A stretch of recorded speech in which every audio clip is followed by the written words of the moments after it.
కాంగ్రెస్ ప్రభుత్వం ప్రజాస్వామ్యాన్ని ఖూనీ చేస్తుందని బీజేఎల్పీ నేత మహేశ్వర్ రెడ్డి ఆరోపించారు. ఎమ్మెల్యేలు దానం నాగేందర్, కడియం శ్రీహరి పార్టీ మారినట్లు ఆధారాలు లేవన్న స్పీకర్ తీర్పుపై ఆయన ఘాటుగా స్పందించారు. రాష్ట్రంలో అధర్మానికి అధికార ముద్ర వేస్తే కాంగ్రెస్ పార్టీ కనపడుతుందని విమర్శించారు.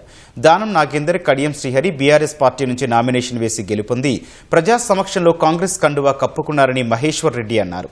ఎంత జరిగినా స్పీకర్కు ఆధారాలు కనపడటం లేదంటే ప్రజాస్వామ్యాన్ని ఖూనీ చేసినట్టే అన్నారు. స్పీకర్ గడ్డం ప్రసాద్ కుమార్ కాంగ్రెస్ పార్టీ ఎమ్మెల్యేగా వ్యవహరిస్తున్నారని మండిపడ్డారు.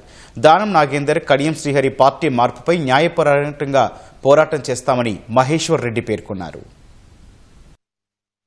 ఈరోజు తెలంగాణ రాష్ట్రంలో చీకటి రోజు. ధర్మం పీఠ మీద కూర్చొని ఆ ధర్మానికి పెద్ద పీట వేసినటువంటి స్పీకర్ గారు ఈరోజు ఒక కాంగ్రెస్ ఎమ్మెల్యేగా వ్యవహరిస్తున్నారు తప్ప ఒక స్పీకర్ గా వ్యవహరించడం లేదు.